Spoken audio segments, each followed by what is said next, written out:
चलिए बेटा, आप बात करते हैं पीजीबीपी की। तो सबसे पहला जो सेक्शन आता है वो आता है हमारा सेक्शन 145 मेथड ऑफ अकाउंटिंग। यहां पर सेक्शन बात करता है कि जो इनकम चार्जेबल होगी अंडर द हेड पीजीबीबी वो कंप्यूट करी जाएगी in accordance with the method of accounting.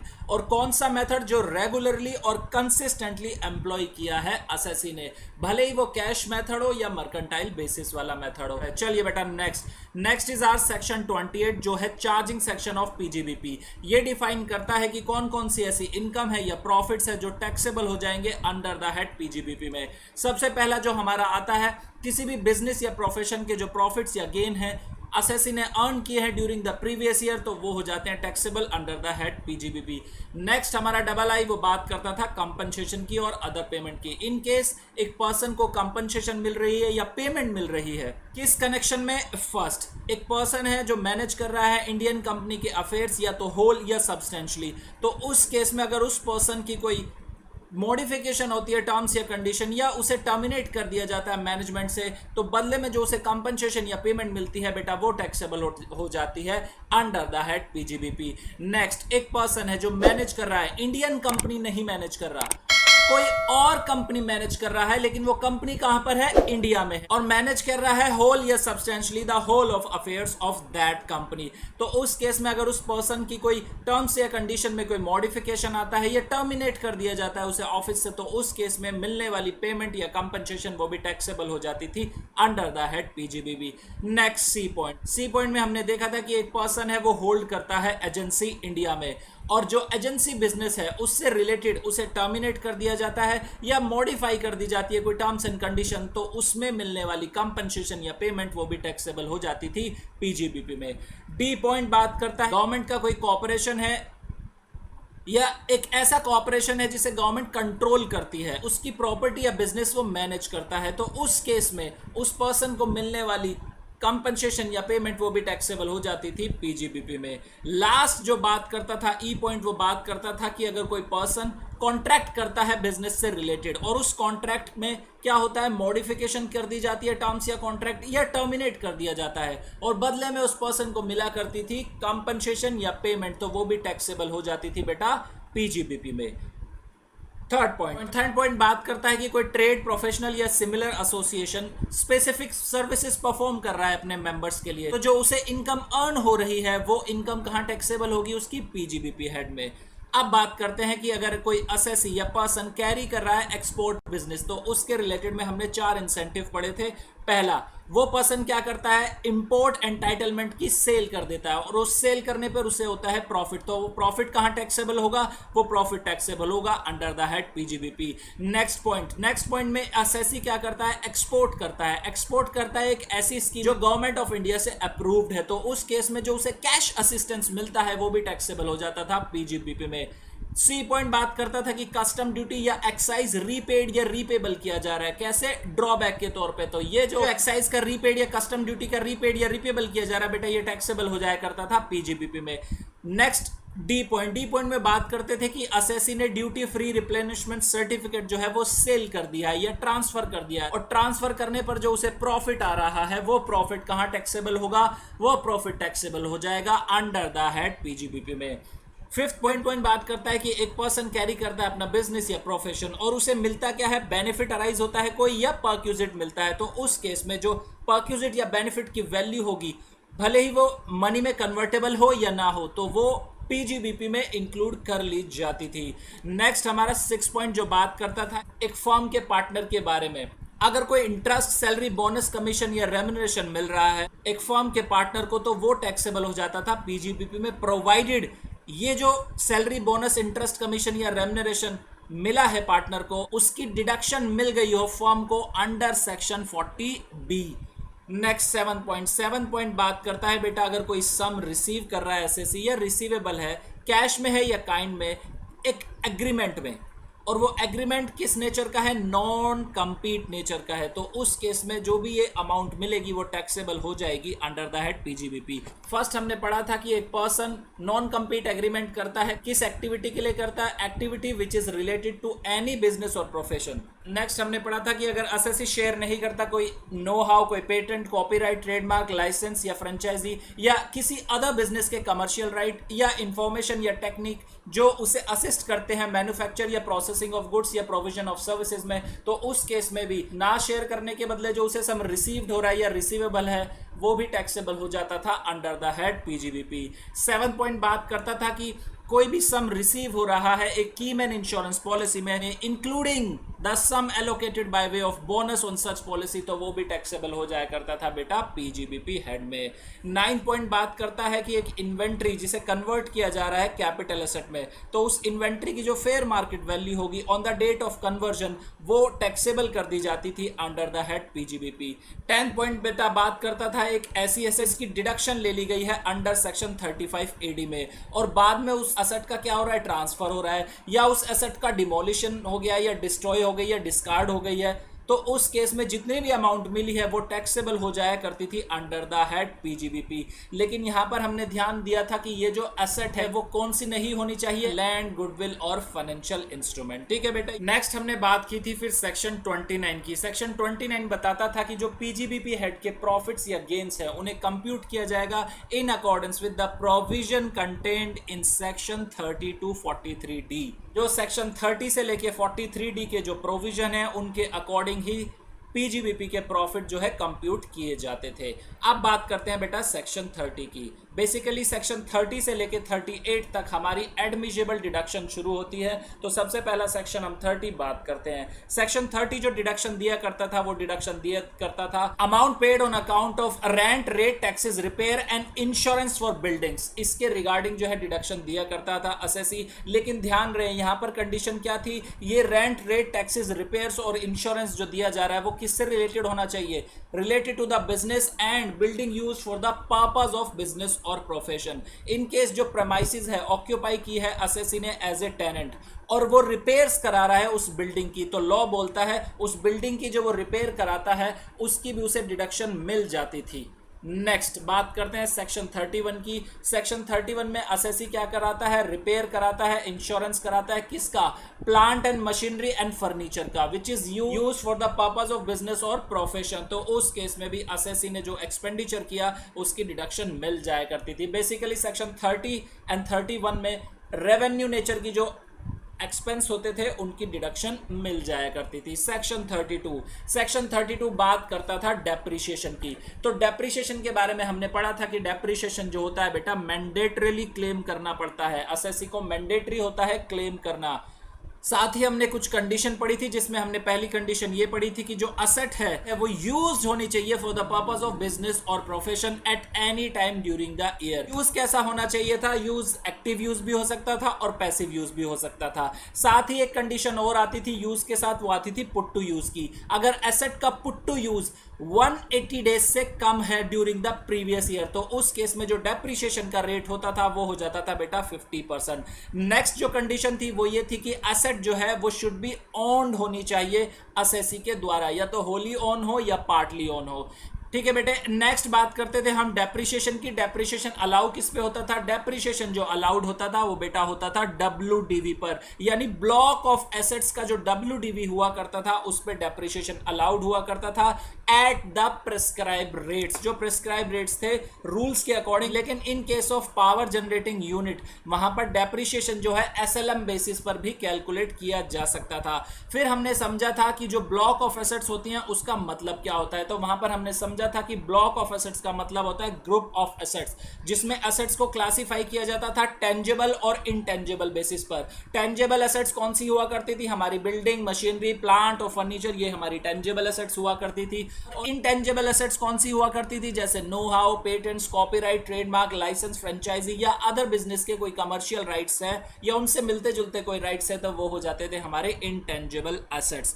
Next अब बात करते हैं WDV कंसेप्ट की, जो डिफाइन करता था सेक्शन 43 सबसेक्शन 6। तो वहां पर हमने सीखा था कि WDV कैसे एसेट की निकाली जाती है। सबसे पहले हम देखा करते थे ब्लॉक की ओपनिंग WDV, फिर उसमें ऐड कर दिए थे एडिशन ड्यूरिंग द ईयर, यानी जो हमने एसेट परचेज करी ड्यूरिंग द प्रीवियस ईयर वो हम उसमें ऐड कर दिया करते थे।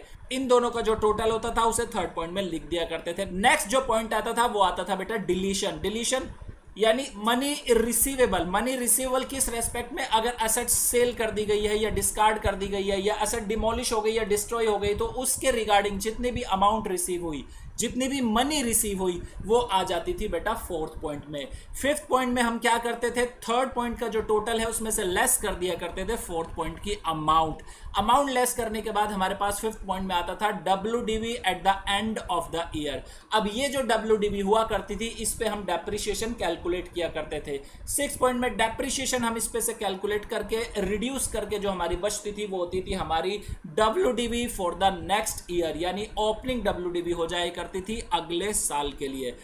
डेप्रिसिएशन में ही नेक्स्ट कंसेप्ट आता था फिर बेटा एडिशनल डेप्रिसिएशन, जो बात करता था असेसी ने एक्वायर और इंस्टॉल करी है कोई प्लांट एंड मशीनरी आफ्टर 31 मार्च 2005, तो उस केस में उस मशीनरी की एक्चुअल कॉस्ट पे असेसी को डेप्रिसिएशन मिल जाता था, additional depreciation at the rate of 20%। और in case plant and machinery का जो पुट टू यूज पीरियड है वो है लेस देन 180 डेज, तो बेटा एडिशनल डेप्रिसिएशन मिला करता था 50%, यानी 10% मिल जाया करता था, और जो बैलेंस 10% होता था वो मिल जाया करता था नेक्स्ट ईयर में, immediately succeeding the previous year. फिर हमने देखा था कि न्यू प्लांट एंड मशीनरी में कौन कौन सी प्लांट एंड मशीनरी इंक्लूड नहीं की जाती, तो वहां पर हमने देखा था कि ship, aircraft, road transport vehicle, office appliances, ये जो प्लांट एंड मशीनरी है वो इसमें इंक्लूड नहीं होती थी। अगर मशीनरी किसी पर्सन ने प्रीवियसली यूज की है तो वो भी इंक्लूड नहीं होती थी। अगर मशीनरी को इंस्टॉल कर दिया गया किसी ऑफिस प्रेमाइसिस में, रेजिडेंशियल अकोमोडेशन में या गेस्ट हाउस में, तब भी इंक्लूड नहीं होती थी। और वो मशीनरी जिसकी एक्चुअल कॉस्ट फुली अलाउड कर दी गई है as a deduction other than depreciation किसी भी प्रीवियस ईयर में, तो वो भी इसमें नहीं आती थी। जैसे इसका एक एग्जांपल है, अगर एसएससी 35 AD में न्यू प्लांट एंड मशीनरी की डिडक्शन लेता है तो एडिशनल डेप्रिसिएशन उस पर क्लेम नहीं कर सकता था, ये भी पॉइंट हमने डिस्कस किया था। नेक्स्ट फिर उन्होंने बात की थी कि अगर एसएससी क्या करता है नोटिफाइड बैकवर्ड एरिया में, कौन से स्टेट के नोटिफाइड बैकवर्ड एरिया में, आंध्र प्रदेश, बिहार, तेलंगाना और वेस्ट बंगाल के नोटिफाइड बैकवर्ड एरियाज में वो जाके क्या करता है, मैन्युफैक्चरिंग यूनिट को सेटअप करता है और वहां पे एक्वायर और इंस्टॉल करता है प्लांट एंड मशीनरी, जो कि होनी चाहिए न्यू। और ये कौन से पीरियड के बीच में करता है, वो ये करता है 1 अप्रैल 2015 से लेके 31 मार्च 2020 तक। तो उस केस में असेसी को जो एडिशनल डेप्रिसिएशन मिल जाया करता था वो 20% के बजाय मिला करता था 35%। लेकिन यहां पर भी पुट टू यूज वाली कंडीशन अप्लाई हुआ करती थी। इन केस अगर असेसी पुट टू यूज करता है प्लांट एंड मशीनरी का लेस देन 180 डेज, तो उस केस में जो एडिशनल डेप्रिसिएशन मिलता था प्रीवियस ईयर में वो मिला करता था 17.5%, दैट इज 50% ऑफ 35%। और जो बैलेंस का 50% होता था वो मिल जाया करता था नेक्स्ट प्रीवियस ईयर में, which is immediately succeeding the relevant previous year. फिर हमने देखा था 32 AD, जो बात करता था कि अगर असेसी कोई इंडस्ट्रियल अंडरटेकिंग सेटअप करता है, कहां पर करता है, notified backward area of Andhra Pradesh, Bihar, Telangana and West Bengal, तो उस केस में 32 AD एक डिडक्शन प्रोवाइड कराया करता था असेसी को, जो मिला करती थी 15% of the actual cost of new plant and machinery. अगर कोई assessee notified backward areas of Andhra Pradesh, Bihar, Telangana और वेस्ट बंगाल में कोई इंडस्ट्री सेटअप करता था और वहां एक्वायर एंड इंस्टॉल करता था प्लांट एंड मशीनरी, तो उसे मोटा मोटी जो अलाउंस मिल जाया करती थी वो मिल जाया करती थी 50% of the actual cost of new plant and machinery. कैसे मिलती थी, सेक्शन 32 AD प्रोवाइड कराता था 15% की, और 35% of actual cost of new plant and machinery वो प्रोवाइड करा दिया करता था एडिशनल डेप्रिसिएशन। लेकिन हमने यहां पर कुछ कंडीशन पढ़ी थी। कंडीशन क्या बोलती थी, कंडीशन बोलती थी कि जो असेसी है उसे सेटअप करनी पड़ेगी अंडरटेकिंग या एंटरप्राइज, और वो सेटअप करने के बाद मैन्युफैक्चर या प्रोडक्शन करे किसी आर्टिकल और थिंग का, और ये कब शुरू करे, ऑन और आफ्टर 1 अप्रैल 2015। साथ ही उस असेसी को एक्वायर और इंस्टॉल करनी होती थी new plant and machinery between the period 1 April 2015 and 31 मार्च 2020। ठीक है, इसके बाद हमने किया था सेक्शन 35, जो बताता था एक्सपेंडिचर और साइंटिफिक रिसर्च। यहां पर हमने जो डिडक्शन है उसे दो पार्ट में डिवाइड किया था। फर्स्ट था हमारा इन हाउस रिसर्च, यानी असेसी का बिजनेस है उसमें वो सेल्फ स्पेंड कर रहा है, और दूसरा हुआ करता था हमारा असेसी कंट्रीब्यूट कर रहा है या डोनेशन दे रहा है अदर बिजनेसेस को। तो उस केस में सबसे पहले हमने पार्ट ए जो किया था उसमें हमने दो कैटेगरी बनाई थी, research after commencement of business. Assessee क्या कर रहा है, रिसर्च कर रहा है आफ्टर कमेंसमेंट ऑफ बिजनेस। वहां पर भी हमने दो कैटेगरी फिर बनाई थी, जिसमें असेसी कौन सी थी, कंपनी थी जो एंगेज थी मैन्युफैक्चरिंग और बायोटेक्नोलॉजी बिजनेस में, और रिसर्च जो कर रही थी वो अप्रूव्ड रिसर्च कर रही थी। तो यहां पर सेक्शन 35(2)(ab) ने डिडक्शन प्रोवाइड कराई थी असेसी को। बात करते थे वहां पर रेवेन्यू एक्सपेंडिचर की, तो रेवेन्यू एक्सपेंडिचर की जो डिडक्शन मिला करती थी उस असेसी कंपनी को वो मिलती थी 150%, और कैपिटल एक्सपेंडिचर की जो डिडक्शन मिला करती थी वो भी मिला करती थी 150%। लेकिन वहां पर दो चीजों को हमने समझा था, लैंड के रिगार्डिंग कोई भी कैपिटल एक्सपेंडिचर की डिडक्शन नहीं थी, बिल्डिंग की डिडक्शन फिर भी एसएससी को मिल जाया करती थी। कौन से सेक्शन में, अंडर सेक्शन 35(1)(4) में, और वहां पर जो डिडक्शन मिलती थी वो मिलती थी 100%। फिर हमने देखा था अदर एसएससी के केस में, तो उसमें हमने देखा था रेवेन्यू एक्सपेंडिचर और कैपिटल एक्सपेंडिचर दोनों के केस में ही 100% डिडक्शन मिल जाया करती थी असेसी को। लेकिन कैपिटल एक्सपेंडिचर के केस में लैंड पर कोई भी डिडक्शन अवेलेबल नहीं थी। बात करें अब रिसर्च की, जो बिफोर कमेंसमेंट ऑफ बिजनेस, यानी बिजनेस को शुरू होने से पहले जो रिसर्च पे खर्चा किया असेसी ने, उसकी क्या डिडक्शन मिल पाएगी, तो आंसर इज यस, मिल जाती थी। लॉ प्रोवाइड कराता था, लेकिन मैक्सिमम कितने टाइम का मिलता था, maximum 3 years before the date of commencement of business मिल जाया करता था। वहां पर लॉ ने बताया था जो रेवेन्यू एक्सपेंडिचर है उसकी डिडक्शन मिलती थी अंडर सेक्शन 35(1)(i), और उसमें जो रेवेन्यू नेचर का एक्सपेंस होता वो था केवल सैलरी एम्प्लॉइज की, जिसमें परक्यूजिट इंक्लूड नहीं थे, और मटेरियल, रॉ मटेरियल की जो कॉस्ट हुआ करती थी वो सिर्फ और सिर्फ उसकी डिडक्शन मिलती थी 100% मिला करती थी। अदर एक्सपेंसेस की बात करें रेवेन्यू एक्सपेंडिचर की, तो वहां पर अदर एक्सपेंसेस की कोई भी डिडक्शन नहीं मिला करती थी। साथ ही कैपिटल एक्सपेंडिचर को समझे तो वहां पर सेक्शन 35(1)(4) डिडक्शन दिया करता था। लैंड की डिडक्शन वहां पर भी नहीं मिलती थी, और अदर एक्सपेंस की डिडक्शन जो मिला करती थी वो भी बेटा मिल जाया करती थी 100%। तो पार्ट ए हमारा यहां पर खत्म हो जाता था इन हाउस रिसर्च का। फिर हमने समझा था कि असेसी क्या कर रहा है, कंट्रीब्यूट कर रहा है आउटसाइडर को, तो उस केस में डिडक्शन कितने मिलेगी। तो वहां पर हमने देखा था कि अगर assessee approved research association, institute, college या यूनिवर्सिटी को कर रहा है कंट्रीब्यूशन साइंटिफिक रिसर्च के लिए, तो उस केस में उसे डिडक्शन मिला करती थी 150%। और अगर assessee approved research association, institute, college या यूनिवर्सिटी को कर रहा है contribution for social and statistical research, तो उस केस में उसे मिला करती थी 100% डिडक्शन। बात करें कंट्रीब्यूशन की आईआईटी या नेशनल लेबोरेटरीज को, तो उस केस में भी साइंटिफिक रिसर्च की डिडक्शन मिल जाया करती थी असेसी को अंडर सेक्शन 35(2)(a), और यहां पर भी डिडक्शन कितनी मिलती थी, 150% की डिडक्शन मिल जाया करती थी। दूसरी तरफ अगर बात करें अप्रूव्ड नोटिफाइड कंपनी की, जो इंडियन कंपनी थी और एंगेज थी R&D में, तो उस केस में सेक्शन 35(1)(i) ये डिडक्शन प्रोवाइड कराया करता था 100% की। ठीक है बेटे, चलिए बात करते हैं सेक्शन 35(AD) की। सेक्शन 35(AD) डिफाइन करता था 14 स्पेसिफाइड बिजनेस को, कि अगर असेसी इन 14 स्पेसिफाइड बिजनेस पर कैपिटल एक्सपेंडिचर करता है तो उसे डिडक्शन मिल जाया करती थी 100% की। कौन कौन से ये 14 स्पेसिफाइड बिजनेस थे, तो सबसे पहला हमारा हुआ करता था setting up and operating cold chain facilities, setting up and operating warehousing facility for storing agriculture produce, laying and operating a cross country natural gas और क्रूड और petroleum oil pipeline network for distribution, जिसमें इंक्लूड कर लिया गया था storage facility को भी, building and operating a hotel of 2 star और above category anywhere in India, building and operating a hospital anywhere in India with at least 100 bed for patients, developing and building a housing project under a notified scheme for slum redevelopment और rehabilitation framed by the center government or state government, developing and building a housing project under a notified scheme for affordable housing framed by the center government or state government, production of fertilizer in India, setting up and operating an ICD or CFS notified and approved by the Custom Act, beekeeping, production of honey and beeswax, setting up and operating a warehousing facility for storage of sugar, laying and operating a slurry pipeline for transportation of iron ore, setting up and operating a semiconductor wafer fabrication manufacturing unit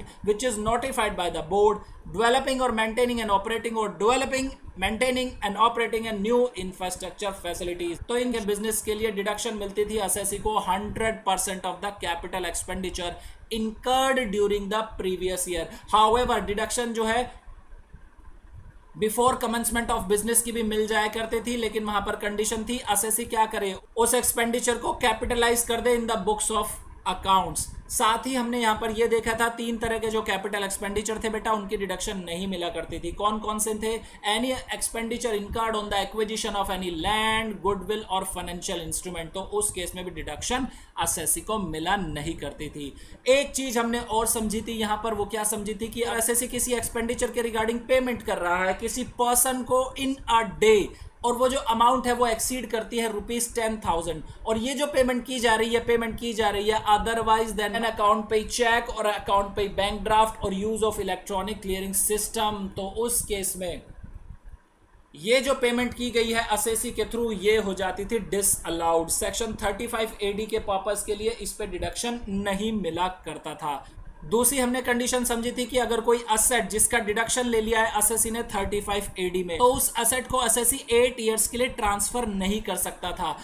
in case अगर assessee उस asset को transfer करता था तो बेटा जो actual cost हुआ करती थी असेट की माइनस डीम्ड डेप्रिसिएशन, हम उसमें से लेस करके जो भी वैल्यू बचती थी वो हो जाती थी income under the head PGBP for that year in which such asset is transferred. Next अब बात करते हैं सेक्शन 35CCC की, जो डिडक्शन दिया करती थी असेसी को नोटिफाइड एग्रीकल्चर एक्सटेंशन प्रोजेक्ट के रिगार्डिंग। अगर असेसी कोई भी एक्सपेंडिचर कर रहा है on notified agricultural extension project, तो उस केस में उसे डिडक्शन जो मिलती थी एक्सपेंडिचर पर वो मिला करती थी 150%। नेक्स्ट हमारा मिलता जुलता सेक्शन हुआ करता था सेक्शन 35CCD, जो बात करता था कि एक असेसी कौन है, कंपनी है, और वो एक्सपेंडिचर किस पे इनकर्ड कर रही है, वो इनकर्ड कर रही है expenditure on notified skill development project, तो उस केस में ये जो एक्सपेंडिचर है उसकी भी रिडक्शन मिल जाती थी कंपनी को 150%। लेकिन यहां पर ध्यान देने वाली क्या बात थी, कंपनी जो एक्सपेंडिचर कर रही है वो कर रही है अदर देन लैंड और बिल्डिंग। दोनों सेक्शन में जो बात याद रखने वाली है 35CCC और 35CCD में, ये जो एक्सपेंडिचर होना चाहिए ये एक्सपेंडिचर होना चाहिए अदर देन लैंड और बिल्डिंग। लैंड और बिल्डिंग पर ये एक्सपेंडिचर नहीं होना चाहिए। नेक्स्ट जो सेक्शन था हमारा, नेक्स्ट सेक्शन था बेटा हमारा सेक्शन था 35D, जो बात करता था प्रिलिमिनरी एक्सपेंसेस की। प्रिलिमिनरी एक्सपेंसेस किस किस को अलाउड हुआ करता था, इंडियन कंपनीज को और other resident non corporate assessees को ये अलाउड हो जाया करता था। और कितने पीरियड के लिए अलाउड होता, for the period of 5 years. Basically यहाँ पर अमोर्टाइजेशन का हमने कंसेप्ट पढ़ा था। तो डिडक्शन कितनी मिला करती थी, डिडक्शन यहाँ पर मिला करती थी कंपनी को 5% of the cost of project और 5% of the capital employed whichever is higher, और अदर देन कंपनी असेसी को मिला करती थी 5% ऑफ द कॉस्ट ऑफ प्रोजेक्ट। ये मैक्सिमम डिडक्शन मिल जाया करती थी रेजिडेंट नॉन कॉर्पोरेट असेसीज को। नेक्स्ट वॉज सेक्शन 35DDA, जो अलाउ करता था एम्प्लॉयर का expense in the form of voluntary retirement compensation. अगर असेसी वॉलंटरी रिटायरमेंट पर कोई एक्सपेंस इनकर्ड किया करता था तो वो एक्सपेंडिचर एम्प्लॉयर को हो जाता था अलाउड 1/5 यानी 5 सालों के लिए 5 साल के पीरियड पर उसे डिस्ट्रीब्यूट कर दिया जाता था, बाइफर्केट कर दिया जाता था। Next was our section 36(1)(III), जो बात करता था इंटरेस्ट की in respect of capital borrowed for the purpose of business और प्रोफेशन। तो यहां पर हमने समझा था कि जो भी असेसी ने कैपिटल बोरो की है for the purpose of business और प्रोफेशन, उसके इंटरेस्ट की उसे डिडक्शन मिल जाया करती थी। यहां पर मैंने आपको एक और कंसेप्ट रिलेट कराया था जो बात करता था कि असेसी ने एक असेट परचेज की है कैपिटल बोरो करके बिफोर कमेंसमेंट ऑफ बिजनेस, तो उस केस में इंटरेस्ट की रिडक्शन का क्या होगा। तो वहां पर हमने सीखा था कि बिफोर कमेंसमेंट ऑफ बिजनेस जो इंटरेस्ट है बोरोड कैपिटल में वो एक्चुअल कॉस्ट में ऐड हो जाएगा, और आफ्टर कमेंसमेंट ऑफ बिजनेस जो इंटरेस्ट होगा उसकी रिडक्शन मिल जाया करती थी 36(1)(III) में। फिर हमने देखा था बेटा सेक्शन 36(1)(4), जो बात करता था कि एक एम्प्लॉयर कंट्रीब्यूट कर रहा है toward recognised provident fund, approved superannuation fund, approved gratuity fund etcetera, तो उस केस में भी उसे रिडक्शन मिल जाती, लेकिन subject to section 43B। Next was section 36(1)(I)(VA), जो बात करता था कि एक असेसी है जो एम्प्लॉयर है कंट्रीब्यूट करता है एक पेंशन स्कीम में जो रेफर की गई सेक्शन 80CCD में, तो 10% of the salary of employee उसे डिडक्शन मिल जाया करती थी। More than 10% of the salary of employee वो हो जाता था disallow under section 40 capital A sub section 9। Next was our section 3617 जो बात करता था बैड डेट्स की। तो हमने यहां पर समझा था कि जो बैड डेट्स है उसकी डिडक्शन मिल जाया करती है, एक्चुअल बैड डेट्स की डिडक्शन मिल जाया करती थी, प्रोविजनल फॉर बैड डेट्स की डिडक्शन नहीं मिलती थी, लेकिन इसकी एक्सेप्शन थी बैंक्स को प्रोविजन फॉर बैड डेट्स की डिडक्शन मिल जाया करती थी। लेकिन जो एक्चुअल बैड डेट्स होते थे उसमें भी हमने दो कैटेगरी बनाई थी। अगर actual bad debts related to sale हैं तो अलाउड हो जाया करते थे। नेक्स्ट, अगर रिलेटेड टू लोन है तो वो अलाउड नहीं होते थे, लेकिन वहां पर भी एक्सेप्शन थी। वहां पर थी एक्सेप्शन मनी लेंडिंग बिजनेस को। जो मनी लेंडिंग बिजनेस है उसे जो लोन से रिलेटेड बैड डेट्स है उसकी डिडक्शन मिल जाया करती थी। साथ ही हमने यहां पर दो कंडीशन डिस्कस की थी कि बैड डेट को अगर क्लेम करना है तो एसएससी को दो कंडीशन फुलफिल करनी पड़ती थी। पहली कंडीशन, एसएससी को डेट जो है राइट ऑफ करना पड़ता था। दूसरी कंडीशन, एसएससी ने उस डेट को कभी ना कभी इनकम में कंसिडर किया हो। अगर ये दोनों कंडीशन फुलफिल हो जाती थी तो एसएससी को बैड डेट की डिडक्शन मिल जाया करती थी।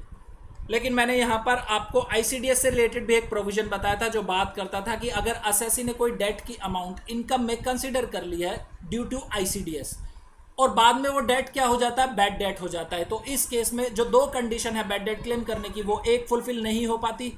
कौन से वाली फुलफिल नहीं हो पाती कि डेट जो है राइट ऑफ नहीं हो सकता, क्योंकि बुक्स ऑफ अकाउंट में एसएससी ने उसे कंसीडर नहीं किया था, इसलिए वो राइट ऑफ नहीं कर पाएगा। तो लॉ यहां पर बोलता है अगर कोई ऐसी सिचुएशन अराइज होती है एसएससी के साथ तो उस बैड डेट को भी वो क्लेम कर सकता है, उसकी भी वो डिडक्शन ले सकता है। चलिए नेक्स्ट अब बात करते हैं सेक्शन 3619 की, जो बात करता था कि अगर कोई कंपनी फैमिली प्लानिंग प्रमोट करने के लिए अपने एम्प्लॉय के बीच में एक्सपेंडिचर करती है, कैपिटल नेचर का या रेवेन्यू नेचर का, तो वो भी हो जाएगा अलाउड।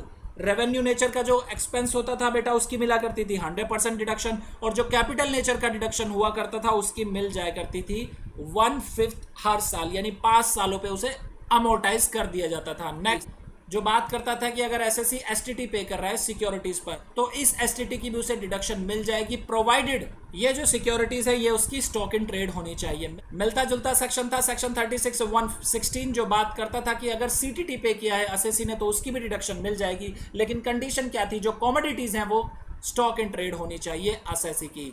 उसके बाद यहां पर हमारे सेक्शन 30 से लेकर 36 तक स्पेसिफिक एक्सपेंडिचर खत्म हो जाते हैं। अब बात करते हैं सेक्शन 37 जो बात करता था जनरल डिडक्शन के बारे में। सेक्शन 37 बोलता था कि इस सेक्शन में डिडक्शन मिल जाएगी उन सभी एक्सपेंसेस की, प्रोवाइडेड वो इन सारी बातों को फुलफिल ना करते हो। कौन सी पहली बात, वो एक्सपेंडिचर जो है सेक्शन 30 और 36 डिस्क्राइब ना किया गया हो। दूसरा, एक्सपेंडिचर का नेचर कैपिटल एक्सपेंडिचर नहीं होना चाहिए। तीसरा, वो एक्सपेंडिचर पर्सनल एक्सपेंडिचर नहीं होना चाहिए एसएससी का। फोर्थ पॉइंट, एक्सपेंडिचर जो इनकर्ड होना चाहिए exclusively for the purpose of business and profession होना चाहिए। वो जो एक्सपेंसेस इनकर्ड किया जा रहा है उसका पर्पस किसी ऑफेंस का ना हो या उस एक्सपेंस को लॉ ने किसी भी लॉ ने प्रोहिबिट ना किया हो। नेक्स्ट, और वो एक्सपेंस जो है वो एसएससी ने सीएसआर एक्टिविटीज जो रेफर की गई है सेक्शन 135 ऑफ कंपनीज एक्ट में उस नेचर का नहीं होना चाहिए था। नेक्स्ट फिर हमने बात की थी सेक्शन 37(2)(b) की, जो बात करता था कि अगर एसएससी एक्सपेंडिचर इनकर्ड कर रहा है किस पर्पस के लिए, एडवर्टीजमेंट देने के लिए, किसमें, any souvenir, brochure, tract, pamphlet etcetera जो पब्लिश किए जाते हैं पॉलिटिकल पार्टी के लिए, तो उस केस में उस एक्सपेंडिचर की डिडक्शन एसएससी को नहीं मिलती थी। यहां पर हमने सेक्शन 30 से लेकर 37 तक जो हमारे डिडक्शन के सेक्शन थे वो खत्म कर लिए। अब बात करते हैं सेक्शन 40 की। अब हम करने वाले हैं वो अमाउंट जो डिडक्टेबल नहीं होती, यानी इनएडमिसिबल डिडक्शंस, जिसकी एसएससी को डिडक्शन नहीं मिला करती। तो फर्स्ट हमारा सेक्शन था बेटा सेक्शन 40AI जो बात करता था कि अगर कोई इंटरेस्ट, रॉयल्टी या फी फॉर टेक्निकल सर्विसेज दी जा रही है एक नॉन कॉर्पोरेट, नॉन रेजिडेंट या फॉरेन कंपनी को which is payable in India और आउटसाइड इंडिया, तो उस केस में एसएससी अगर उस रॉयल्टी, इंटरेस्ट या फी फॉर टेक्निकल सर्विसेज पर टीडीएस डिडक्ट नहीं करता या टीडीएस डिडक्ट करके डिपॉजिट नहीं कराता on or before the due date specified under section 139(1), तो उस केस में उस एसएससी को यह एक्सपेंडिचर डिसअलाउ हो जाएगा, 100% डिसअलाउ हो जाएगा, और साथ ही एसएससी क्या हो जाएगा, एसएससी हो जाएगा deemed to be in default. लेकिन यहां पर हमने प्रोविजो पढ़ी थी सेक्शन 201 सब सेक्शन 1 की, जो बात करती थी तीन चीजों की। अगर पेई ने अपनी रिटर्न फाइल कर दी है और रिटर्न फाइल करते समय उसने इस interest, royalty, fee for technical service को अपनी इनकम में कंसीडर कर लिया था, और जितना भी टैक्स बना उसने टैक्स पे कर दिया है। तो हम ये मानते थे कि जिस डेट को पेई ने रिटर्न फाइल करी वो डेट मानी जाएगी कि असेसी ने उस डेट को टीडीएस डिपॉजिट करा दिया है, और assessee deem to be in default नहीं माना जाएगा। लेकिन एक कंडीशन यहाँ पर असेसी को फुलफिल करनी होती थी, वो थी कि असेसी को एक चार्टर्ड अकाउंटेंट के थ्रू ये सर्टिफाई कराना पड़ता था कि पेई ने ये तीनों कंडीशन जो है फुलफिल कर दी है।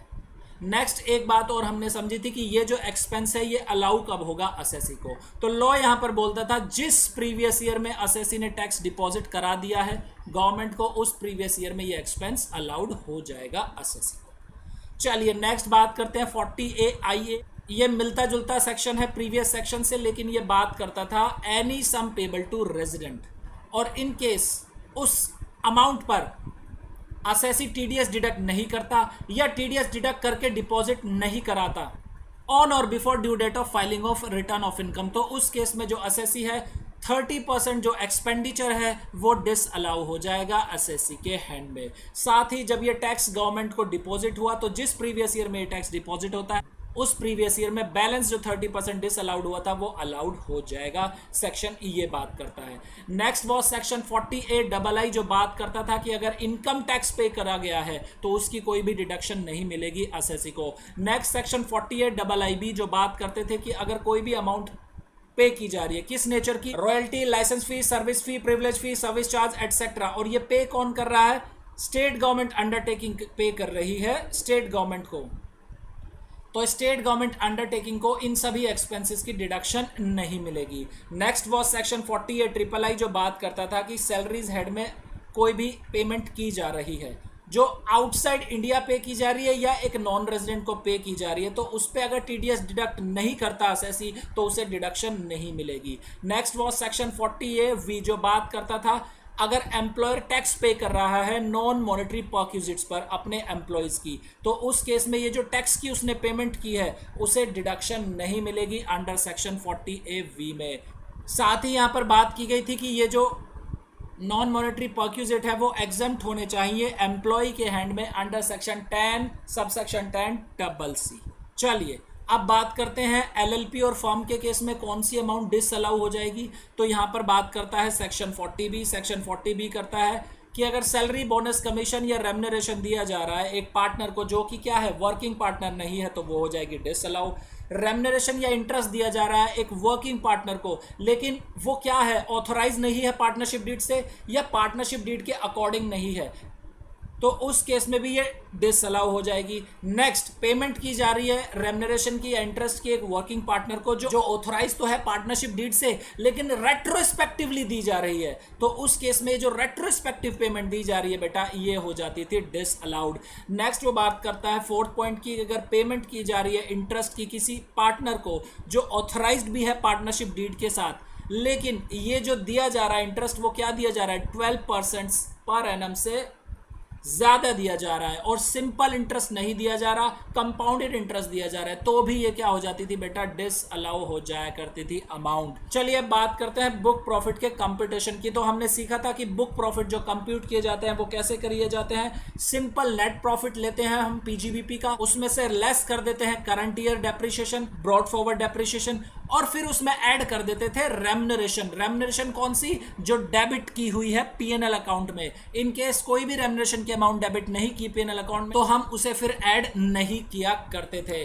ठीक है, अब आते हैं बात रेम्यूनरेशन की जो 40B के अकॉर्डिंग अलाउ की जाती है। तो लॉ ने बोला था रेम्यूनरेशन जो अलाउ की जाती है वो बुक प्रॉफिट के अकॉर्डिंग की जाती है। तो पहले बुक प्रॉफिट कंप्यूट करने के बाद लॉ बोलता है जो रेम्यूनरेशन अलाउड होगी वो होगी first 3 lakh of book profits, उस पे होगा 90% or ₹1,50,000 whichever is higher.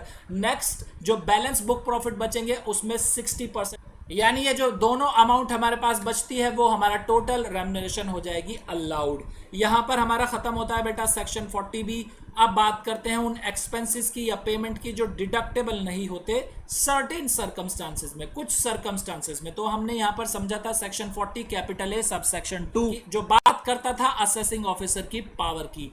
यहां पर सेक्शन बोलता है कि असेसी पेमेंट कर रहा है किसे, अपने रिलेटेड पर्सन को या एंटिटी को या एसोसिएट पर्सन को, तो उस केस में ये जो एक्सपेंडिचर है वो एओ डिस अलाउ कर सकता है। कब कर सकता है, अगर वो एक्सपेंस एक्सेसिव है या अनरीजनेबल है।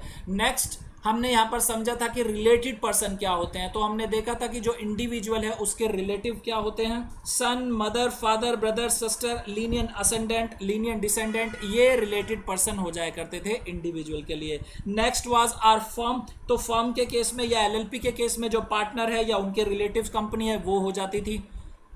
फिर एचयूएफ या एओपी बीओआई, तो एचयूएफ और एओपी बीओआई के केस में जो मेंबर हैं या उनके रिलेटिव, कंपनी के केस में कंपनी में जो डायरेक्टर हैं और उनके रिलेटिव, ये हो जाते थे related person. Any other SSC के केस में हम देखते थे कि अगर इंडिविजुअल ने सब्सटेंशियल इंटरेस्ट होल्ड किया हुआ है उस कंसर्न में तो वो भी उसका रिलेटेड पर्सन हो जाएगा। Next was our section 40 capital A sub section 3, जो बात करता था कि अगर एसएससी किसी एक्सपेंडिचर के रिगार्डिंग पेमेंट कर रहा है किसी एक पर्सन को इन अ सिंगल डे और जो पेमेंट की अमाउंट है वो एक्सीड करती है ₹10,000, तो एसएससी अगर ये पेमेंट करता है कैश में तो बेटा ये एक्सपेंडिचर हो जाता था डिसअलाउड। लेकिन साथ ही हमने यहाँ पर पढ़ा था अगर ट्रांसपोर्टर को ये पेमेंट की जा रही है तो उस केस में लिमिट कितनी हो जाया करती थी, 35,000। नेक्स्ट हमने यहाँ पर डिस्कस किया था रूल 60D, जिसके अकॉर्डिंग कुछ ऐसी कंडीशन थी, कुछ ऐसे सर्कमस्टांसेस थे जहां पर अगर 10,000 से ज्यादा की पेमेंट की जा रही है कैश में तो तब भी डिसअलाउ नहीं होते थे।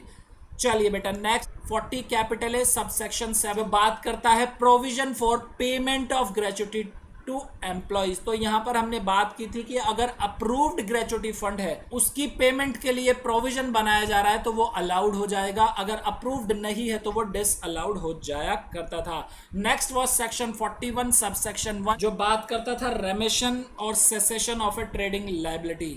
यहां पर सेक्शन बताता था कि अगर एसएससी ने किसी लॉस के रेस्पेक्ट में या एक्सपेंडिचर या ट्रेडिंग लायबिलिटी के रेस्पेक्ट में डिडक्शन क्लेम कर ली है किसी प्रीवियस ईयर में और सब्सिक्वेंटली ये जो लॉस है, एक्सपेंडिचर है या ट्रेडिंग लायबिलिटी वो रेमिट हो जाती है, उसका सेसेशन हो जाता है, तो लॉ बोलता है जिस प्रीवियस ईयर में ये रेमिट या सेसेशन हुई उसी प्रीवियस ईयर में एसएससी के या जो सक्सेसर होगा उसके हैंड में ये टैक्सेबल हो जाएगी under the head PGBP. Next section 41 सब सेक्शन 3, जो बात करता था कि अगर कोई एसेट यूज की गई है साइंटिफिक रिसर्च के लिए और बाद में क्या करते हैं उस एसेट को ट्रांसफर कर रहे हैं तो लॉ बोलता है sale price minus deduction which is taken under section 35, जो बैलेंस अमाउंट होगी वो टैक्सेबल हो जाएगी under the head 41(3). Next section 41 sub section 4, जो बात करता है रिकवरी ऑफ बैड डेट्स। अगर बैड डेट्स की रिकवरी होती है तो जिस प्रीवियस ईयर में ये बैड डेट रिकवर हुए उस प्रीवियस ईयर में टैक्सेबल हो जाएंगे। सेक्शन 43B, जो बात करता था कि एसएससी को एक्चुअल पेमेंट करनी होगी on or before due date of return of filing of income to claim certain deduction, जिसमें पहली थी हमारी any tax duty cess fee under any law for the time being in force, जिसमें हमने बात की थी जीएसटी की, कस्टम ड्यूटी की भी। अगर वो कंट्रीब्यूट करता है किसी प्रोविडेंट फंड में या सुपर एन्युएशन फंड में या अप्रूव्ड ग्रेचुटी फंड में या अदर फंड में जो वेलफेयर के लिए बनाए गए एम्प्लॉय के, बोनस दे रहा है या कमीशन दे रहा है एम्प्लॉय को, अगर इंटरेस्ट की पेमेंट कर रहा है किसी लोन की जो उसने बोरो किया था किससे, पब्लिक फाइनेंशियल इंस्टीट्यूशन से या स्टेट फाइनेंशियल कॉर्पोरेशन से या स्टेट इंडस्ट्रियल इन्वेस्टमेंट कॉर्पोरेशन से, तो उस केस में ये जो इंटरेस्ट की डिडक्शन है एसएससी को तभी मिलेगी अगर वो पेमेंट कर देता है on or before due date of filing of return of income. Next was our amendment. Amendment में हमने पढ़ा था कि जो इंटरेस्ट है किसी लोन पर जो एसएससी ने लिया है एक डिपॉजिट टेकिंग एनबीएफसी से या systematically important non deposit taking NBFC से, तो उस केस में इंटरेस्ट की जो डिडक्शन मिलेगी एसएससी को वो भी मिलेगी अगर इंटरेस्ट की पेमेंट वो करता है on or before due date. यहां पर हमने एक और कंडीशन पढ़ी थी कि अगर एसएससी इस इंटरेस्ट की डिडक्शन ऑलरेडी ले चुका है assessment year relevant to previous year या अर्लियर प्रीवियस ईयर, तो उस केस में एसएससी को डिडक्शन फिर नहीं मिलेगी। Next, interest on any loan और advance from a schedule bank और ए कोऑपरेटिव बैंक, तो उस केस में भी जो ये इंटरेस्ट है बेटा उसकी डिडक्शन मिलेगी अगर एसएससी इस इंटरेस्ट की पेमेंट करता है on or before due date of filing of return of income. Payment करता है एम्प्लॉयर अपने एम्प्लॉइज को लीव एनकैशमेंट की, तो उस केस में एसएससी को डिडक्शन मिल जाएगी अगर इस लीव एनकैशमेंट की वो पेमेंट करता है on or before due date of filing of return of income. Next was railway asset use की है एसएससी ने इंडियन रेलवेज की और इंडियन रेलवेज को पेमेंट कर रहा है, तो उस केस में जो ये पेमेंट कर रहा है उसे एक्चुअली पे करना पड़ेगा on or before due date of filing of return of income. चलिए बात करते हैं सेक्शन 44AB की, जो बात करता है मैंडेटरी ऑडिट ऑफ अकाउंट, जहां पर मैंडेटरी ऑडिट होने होते हैं अकाउंट सर्टेन पर्सन के। तो सबसे पहला वो पर्सन जो बिजनेस कैरी कर रहा है, तो उस केस में अगर उस पर्सन की सेल्स टर्नओवर या ग्रॉस रिसीट एक्सीड करती है 1 crore in any previous year, तो उसे ऑडिट कराना मैंडेटरी हो जाता है। Every person carrying on profession, जो पर्सन प्रोफेशन कैरी कर रहे हैं, तो उस केस में अगर उनकी ग्रॉस रिसीट एक्सीड कर 50 लाख से इन एनी प्रीवियस ईयर, तो ऑडिट कराना मैंडेटरी हो जाता है। Every person carrying on A business, अब देखिए अगर सेक्शन 44AE में वो बिजनेस कैरी कर रहा है, तो उस केस में उसे ऑडिट कराना कब मैंडेटरी होगा, जब असेसी क्लेम करेगा कि मेरे जो प्रॉफिट प्रिजम्पटिव बेसिस पर कंप्यूट होकर आ रहे हैं वो लोअर होते अगर मैं इन्हें नॉर्मल टैक्सेशन स्कीम के थ्रू करता, तो तब उसे ऑडिट कराना मैंडेटरी हो जाता है। सेक्शन 44ADA में कब मैंडेटरी होगा ऑडिट कराना, जहां पर असेसी क्लेम कर रहा है अपनी income lower than deemed profits और साथ में उसकी इनकम एक्सीड करती है बेसिक एग्जम्पशन लिमिट को, तो तभी उसे ऑडिट कराना मैंडेटरी होगा। नेक्स्ट अगर सेक्शन 44AD की बात करें, केस अगर एसएससी 44AD से 5 असेसमेंट ईयर के लिए बाहर हो गया है और साथ ही उसकी इनकम बेसिक एग्जम्पशन लिमिट को एक्सीड कर रही है, तो उस केस में उसे ऑडिट कराना मैंडेटरी होगा। लेकिन एक चीज का यहां पर हमें ध्यान देना है, वो एसएससी जिसने 44AD क्लेम किया हुआ है, तो उस केस में उसकी टोटल सेल टर्नओवर या ग्रॉस रिसीट 2 करोड़ से ज्यादा एक्सीड नहीं होनी चाहिए। चलिए बात करते हैं प्रिजम्पटिव टैक्सेशन प्रोविजन के बारे में। सबसे पहला आता है सेक्शन 44AD। सेक्शन को क्लेम कर सकता है रेजिडेंट, इंडिविजुअल, एचयूएफ और फर्म।